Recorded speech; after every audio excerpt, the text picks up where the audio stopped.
Begin our study in the 56th chapter of Isaiah, actually the last couple verses of the 55th chapter.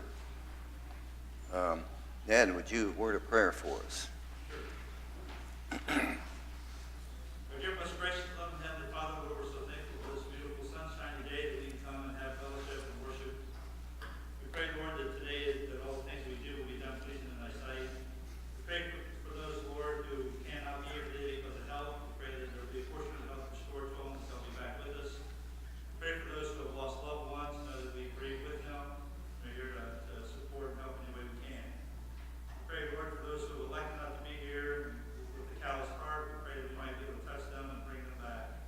We pray for our nation, Lord, that we will be more of a God-fearing nation. Be with all of our men and women who are serving, first responders, and those who serve in our military. Continue to bless us and watch over us here at Alkire Road. Forgive us of our sins. In Jesus' name we pray. Amen. Amen. As Ned mentioned in his prayer, thankful for a beautiful morning. Notice when I pulled up in the parking lot that the birds were out in force. They were really singing it up, as they must be happy that we're getting some good weather. You didn't park underneath them, did you? Pardon me? You didn't park underneath them, did you? No. I parked in my usual spot, and nobody better park there either.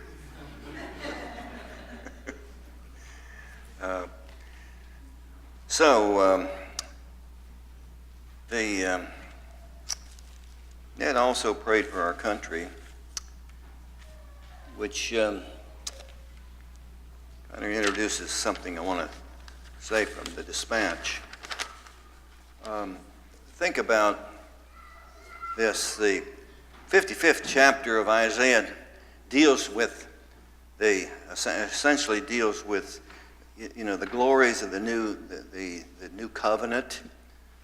And then Isaiah turns his attention to his countrymen and what's going on in the country there in terms of this is the message you need here, you fellow Jews. And this letter to the dispatch, it was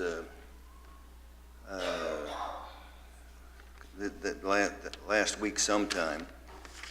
It was really disheartening. As you know, the Methodist Church has been going through a kind of a heated discussion about what they're going to do about gay marriage and that kind of stuff. And thankfully, there are enough Methodist people that turned down, the proposition or the idea that they should have gay leadership in their groups. But here's a dude that I'll just read a little bit about it. The caption here is Methodist Church takes a risk infamous place in history. Now think about that. He's saying they risk infamous place in history. Those who ignore history are doomed to repeat it. Anti-gay Methodists should have paid attention instead of taking text out of context as a pretext for homophilia. Now, if there's anybody taking text out of context, it would be those who use the scripture to validate gay marriage or any of those kinds of behaviors. Another denomination, he says, earned a despicable and shameful place in U.S. history just by following the Bible.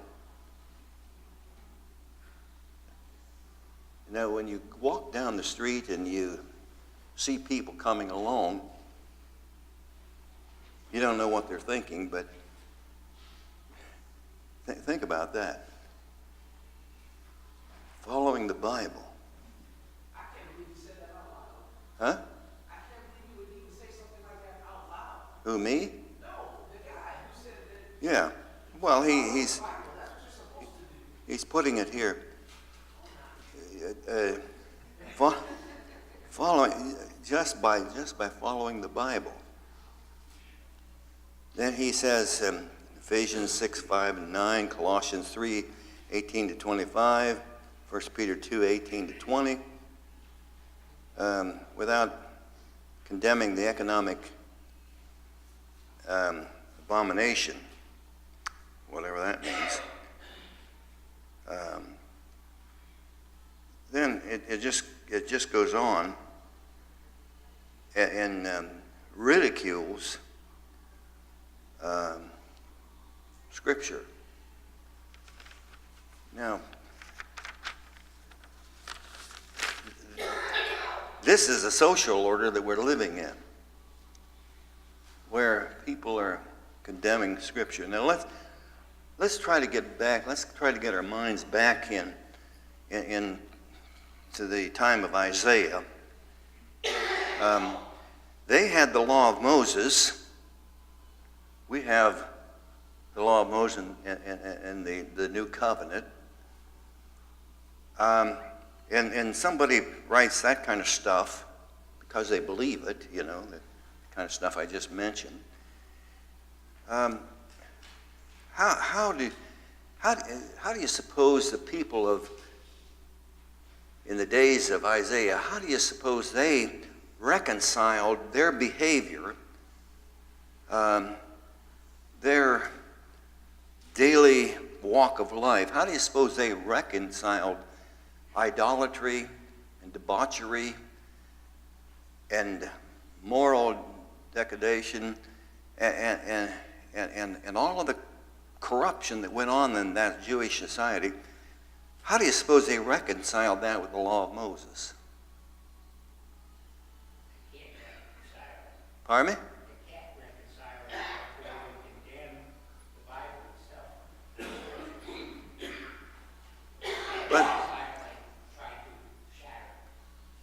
But do you suppose some of them did reconcile their behavior with the law of Moses? Some of the people that were left after the deportation into Babylon, and even, the deportation of the northern tribes into Assyria, and the people that kind of come in to replace them and, intermarried with the Jews who were left behind, they feared God, but what's the rest of that? They feared God, but they worshipped idols. Now, how do you... I would wonder, I would wonder if this guy, maybe he attends some church that embraces to some extent Christianity. How can... So I'm sure there were people in that social order that were still thought, well, they're following some semblance of the law of Moses, but they also, during the time of Manasseh, what were some of the crimes that they did during the time of Manasseh? Child sacrifice.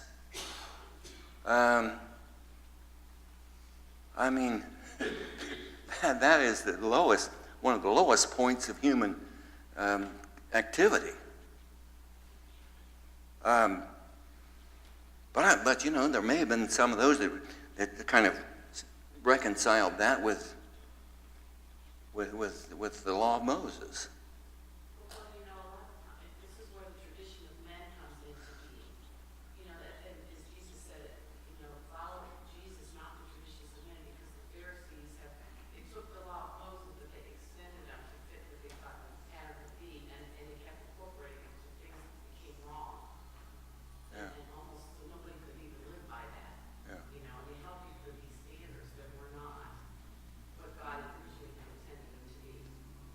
So, they incorporated the world slowly into what they were. Yeah, and what Kathy's saying. They twisted the law of Moses to make it sinful.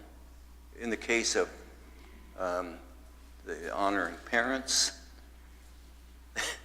they twisted that to say that they're going to dedicate their resources to God.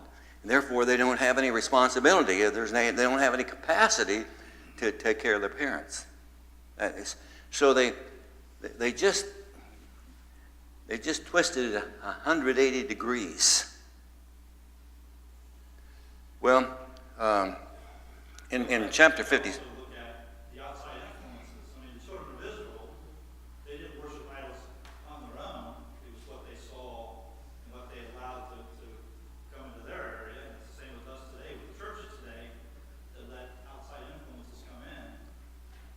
Yeah. Like the Methodist leaders. I mean, what church leader would think that we should talk about allowing Yeah. scriptures? I mean, it's the outside influences that affect them and affect us today. And then somebody looks on to this discussion or this debate and said, boy, you must be stupid. The Bible, is wrong. And so I suppose some of those people say, law of Moses is wrong at this point. Moses didn't have enough, sense to get it right, and so we're going to do something that we think is right. Well, going back to chapter 56 for a moment, 55 for a moment, the last couple of verses. In the last couple of verses there, he says, "For ye shall go out with joy." Now he's talking about in the whole chapter 55, talking about the glories of this new covenant. "For ye shall go out with joy and be led forth with peace. The mountains and the hills shall break forth before you into singing, and all the trees of the field shall clap their hands. Instead of the thorns shall come up the fir tree, and instead of the briar shall come up the myrtle tree, and it shall be to the Lord for a name, for an everlasting sign that shall not be cut off." Now, if we go back to the 5th chapter of Isaiah, in the 5th verse, chapter 5, verse 5, God through Isaiah said,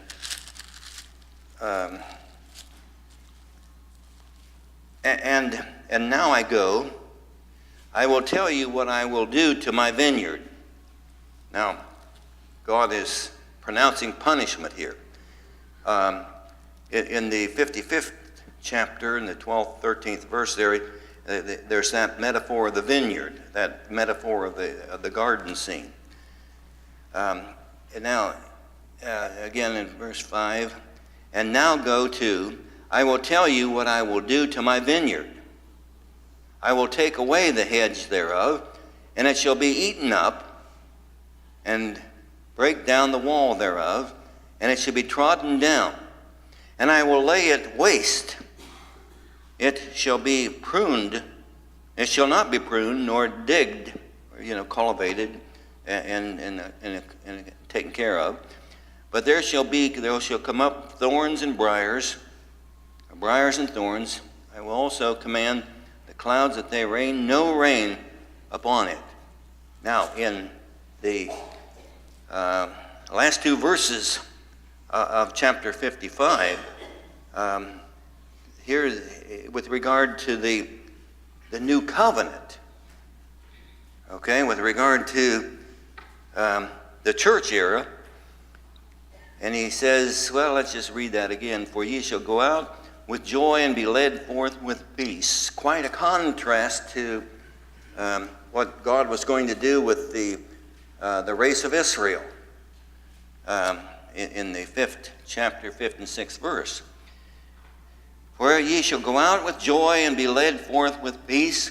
The mountains and the hills shall break forth before you to sing, and all the trees of the field shall clap their hands. Metaphorically, it's going to be a time of rejoicing.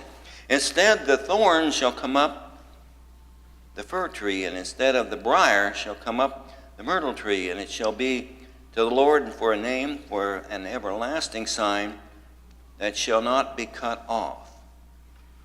So just a real contrast, this new covenant era, a real contrast to the old racial Israel era when God actually separated himself or divorced himself from those people.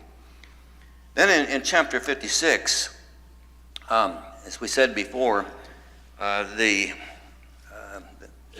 prophet here talks about contemporary things.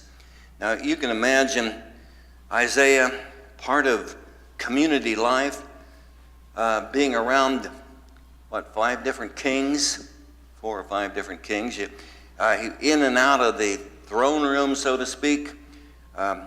Isaiah is no doubt talking to people on the street, no doubt giving public addresses, as well as writing certain things as inspired by the Scripture. So Isaiah now, and this may have been kind of a sermon that he preached, but he's focusing now on the contemporary situation. The Jews at that time were not just, they were not righteous, and they did horrible kinds of things. Now, we'll come back to kind of a division of this chapter at a little later point here, but let's dive into it. He says, "Thus saith the Lord, keep ye judgment and do justice." Now, why does he invoke that? Well, because they weren't just, they weren't righteous.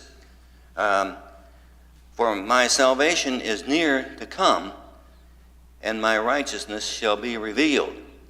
Now, we have to wonder when he says, "For my salvation is near to come, and my righteousness to be revealed."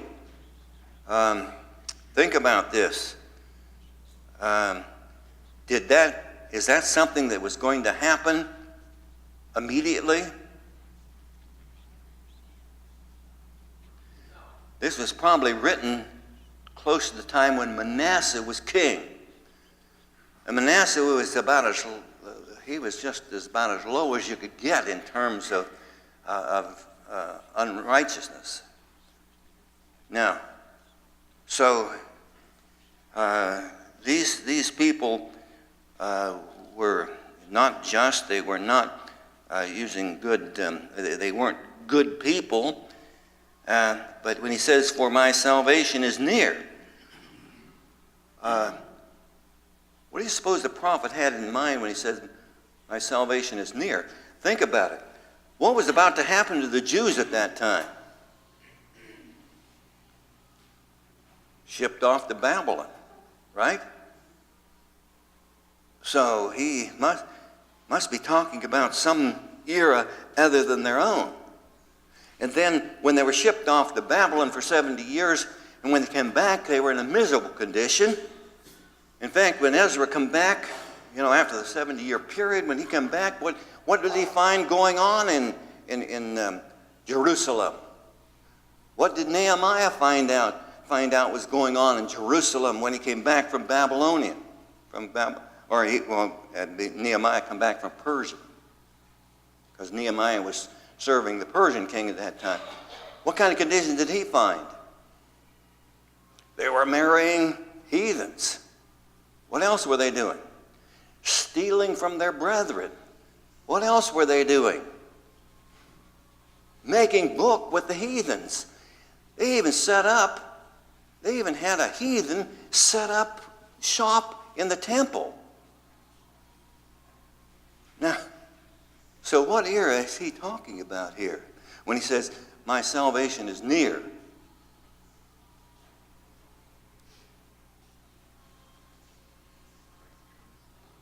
Well, it sounds like, in human terms, it sounds like, it's going to be in the next few months, the next few years. But in terms of human time, it wasn't. The new covenant wasn't near, but in terms of God's calendar, it was near. It was on its way. It was coming. Luke, you look like you have an expression there. You have an expression as though you were going to say something. Well, didn't want to miss it. So he's got to be talking about, the future. But verse 2, blessed is the man that doeth this. Blessed is the man that doeth this, and the Son of Man that layeth hold on it, that keepeth the Sabbath from polluting it, and keepeth his hand from doing any evil. Now, he's saying, blessed is the man that keepeth the Sabbath from polluting it, and keep his hand from doing any evil. Now, he says, blessed is the person that keepeth the Sabbath. Now, that sounds like that's about all we have to do. To be good is for those Jews to keep the Sabbath. But how is that expression, keepeth the Sabbath, how does that compute, let's say? It's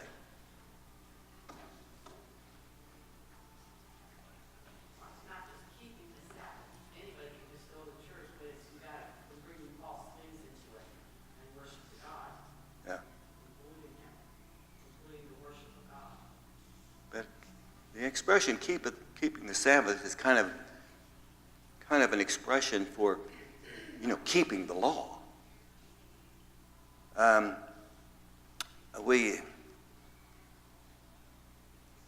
Salvation, according to Paul, is by faith, right?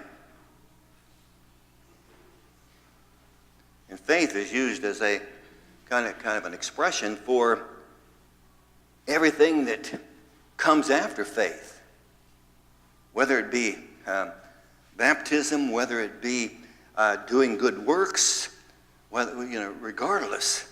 And so he's using the Sabbath in the sense of, keeping the law.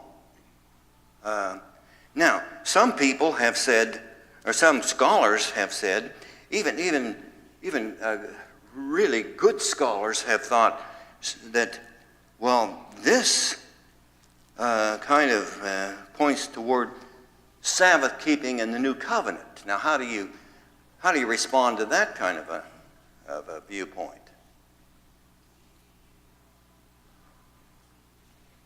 The Seventh-day Adventist folks would use this,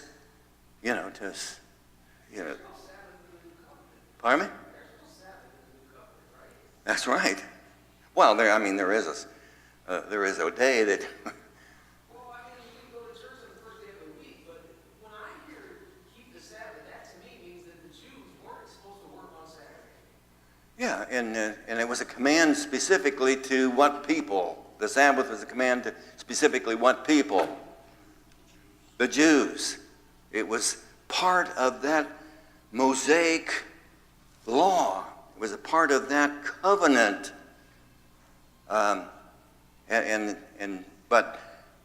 But even so, we understand that. But even so, a lot of scholars, think, this is justification for Sabbath keeping in the new era. But Sabbath, his talking about keeping the Sabbath there and from polluting it, has nothing to do with the New Testament covenant era. Then in verse 3 through 5, Neither let the son of the stranger that hath joined himself to the Lord, and let me say that again. Neither let the son of the stranger that hath joined himself to the Lord speak, saying, the Lord hath utterly separated me from his people. Neither let the eunuch say, behold, I am a dry tree. For thus saith the Lord unto the eunuchs that keep my Sabbath, and choose the things that pleased me, and take hold of my covenant. Even unto them will I give in mine house and within my walls a place and a name better than of the sons and of the daughters. I will give them an everlasting name that shall not be cut off. Now, what is this idea for thus,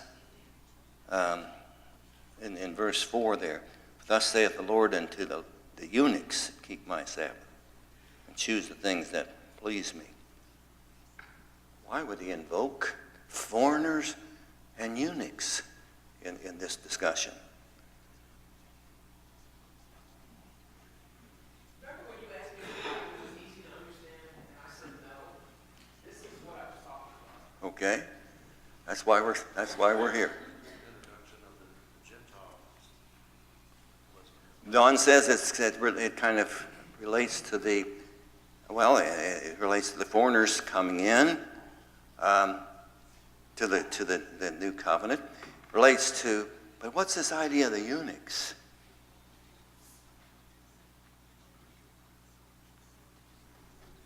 What was the situation with eunuchs in the law of Moses?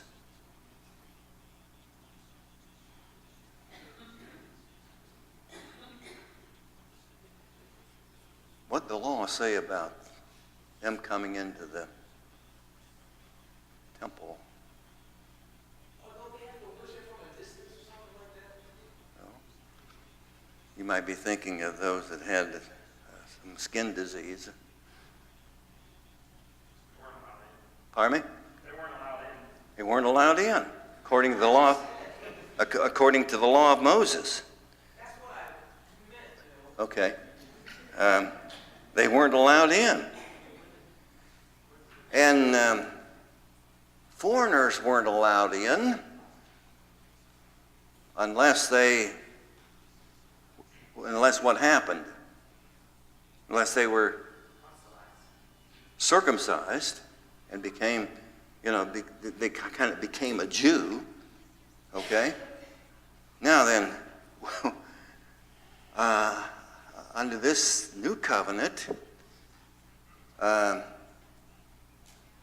would the Gentiles have to go through something different than the Jews to be a part of the new covenant? They're neither Jew nor Gentile in this new covenant environment, you see. So,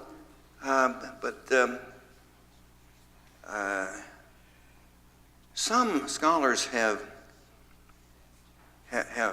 suggested that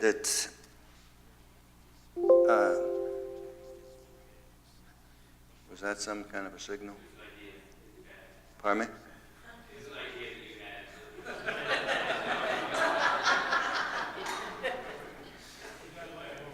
Well, I turned my phone off. I've got so many things on my phone that I don't understand that about every 5 minutes as an alarm goes off or there's something that ringing about the front, somebody's at the front door or whatever. There's some neighborhood tramp that's trying to break in houses. Well, so I'm sorry that I got. Pardon me?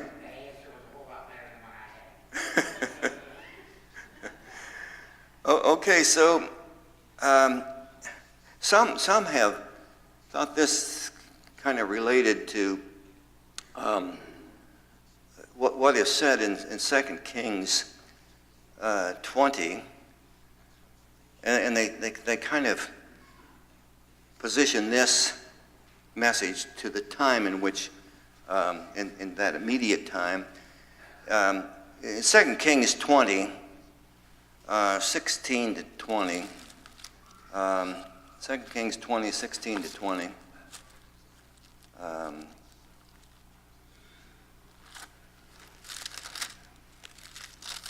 Isaiah is talking to Hezekiah, and he says in the 16th verse, Hezekiah is saying, and Isaiah said unto Hezekiah, see, Isaiah, he was right there in the throne room, and he was interacting with the common folks. He's interacting with the king. Hezekiah, and Isaiah said to Hezekiah, hear the word of the Lord. And he's giving bad news to Hezekiah. Behold, the days come that all that is in the house, thine house, all that is in thine house, Hezekiah, and that which thy fathers have laid up in store unto this day, shall be carried into Babylon. Nothing shall be left, saith the Lord. And of thy sons shalt, and of them, and thy sons that shall issue from thee, which thou shalt beget, shall they take away, and they shall be eunuchs in the palace of the king of Babylon. Then said Hezekiah unto Isaiah, good is the word of the Lord, which thou hast spoken. And he said, it is not good for if peace and truth be in my days. It is, if not good and truth be in my days. Well, Hezekiah was warned that his seed, his sons would become eunuchs, and in fact, that's what happened to some of the folks from Hezekiah, children, grandchildren, and so on. Why weren't they allowed to worship? I thought they held like a pretty high status, like almost like second. Wasn't that eunuch in Acts that Philip was talking to? Wasn't he like the right underneath the queen or something? Now, say that again. The eunuch in Acts, I thought they held like a high standard, like they were. Well, since you mentioned the Ethiopian eunuch, when he was on the road to Gaza, Philip joined him. Now, this eunuch, the Ethiopian eunuch, was the treasurer of a foreign nation. He had been to the temple to worship, and he's on his way back when this happened.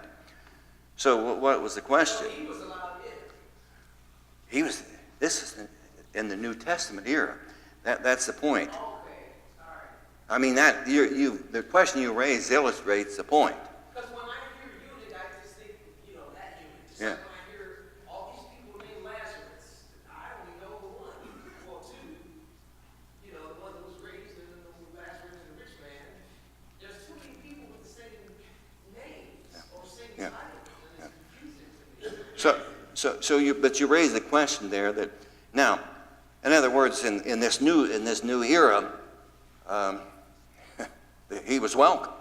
So why were they not? I don't know. That's my original question. Why were they not allowed to worship in the Old Testament? That's a question for Herschel. He's not here.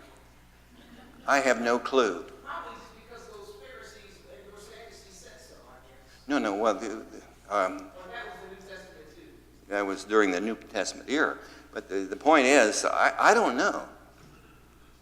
Does anyone know? There are prohibitions against anyone who had mutations or anyone who had anyone castrated, anyone who something was physically not correct.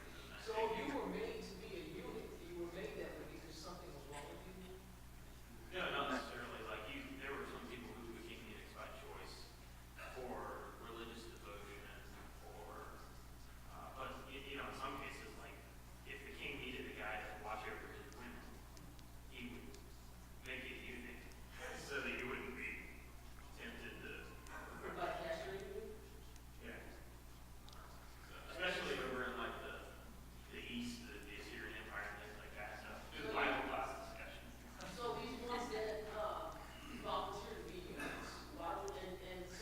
Well, that's probably a good topic for a private discussion. But I go back to, I don't know why that people with deformities and other physical maladies were excluded. I understand that there were, but I don't know why. So those 2 in 2 Kings that just got made into eunuchs probably was against their will. Well, I'm sure that's the case. Yeah, and probably Daniel and the Shadrach, Meshach, and Abednego in the book of Daniel were they were the offspring. They weren't just ordinary people. They were connected with the lineage of the kings. So, I guess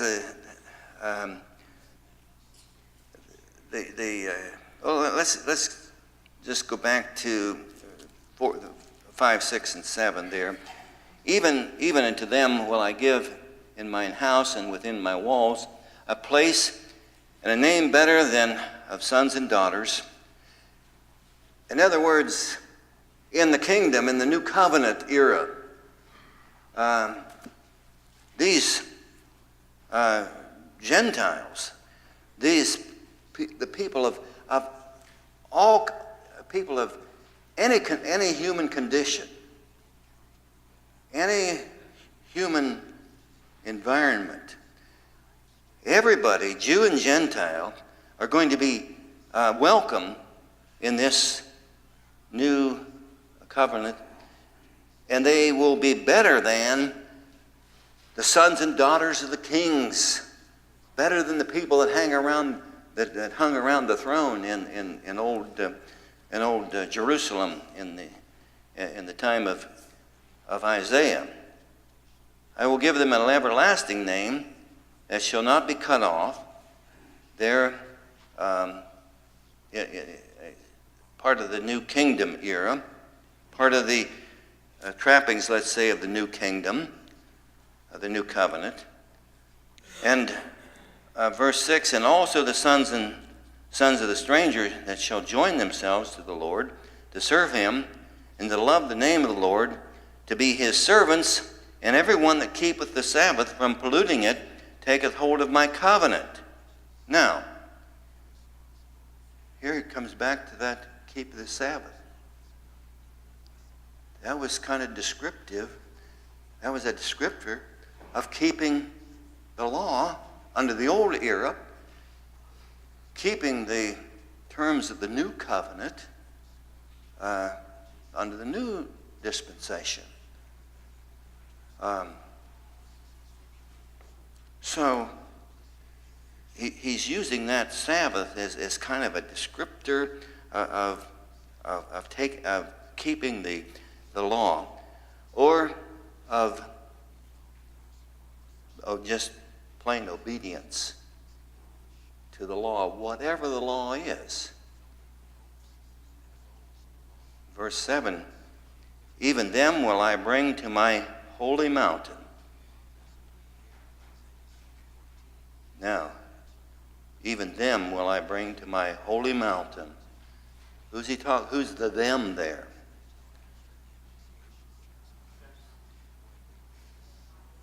The Gentiles, the Jews the remnant of the Jews that would be obedient, the eunuchs,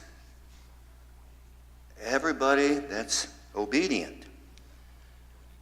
The sons of the stranger that join themselves to the Lord and to serve him, to love the name, and to love the name of the Lord. It's conditional, and the condition is to love the name of the Lord. How did the Jews become Jews? Well, they became Jews by birth. How do people in the kingdom become associated with the kingdom? They love the name of the Lord to be, and of course, in doing that, in loving the name of the Lord, they are obedient to. Pardon me?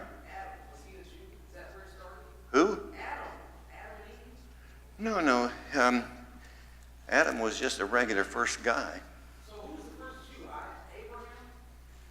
Well, Somebody had to make him. okay, well, Nikki, go back to Abraham when Abraham was called from Ur of Chaldees, and he went to Haran, and then he went to the Canaan land, and then he was promised in the 12th chapter of Genesis.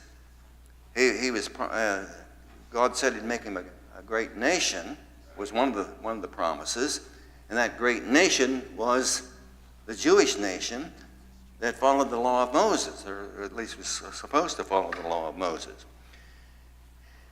And let's read that verse 6 again. And the sons of the stranger that join themselves to the Lord to serve him and to love the name of the Lord, to be his servants, every one that keepeth the Sabbath, from polluting it, taketh hold of my covenant.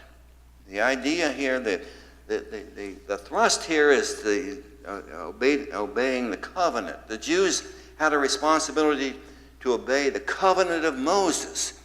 In the New Testament era, we have the responsibility to obey the Christ covenant. And then and he follows that with, even them will I bring to my holy mountain. Does that sound like Jerusalem? I read in the paper that the head of the Israeli government is saying this whole area belongs to the Jewish race. Is that true? Politically, if their war machine can expand the territory, I suppose it would belong to the Jews, but this has nothing whatsoever to do with God's will. Even them I will bring to my holy mountain. It's no longer going to be Jerusalem, and make them joyful in my house of prayer. Was the temple ever called the house of prayer for all nations? The way I ask that, you would probably say the answer is no. But it wasn't.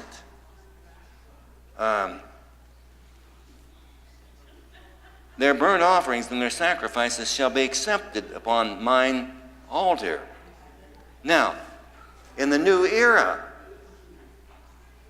no altar, no sacrifices, no Sabbath, new covenant instead.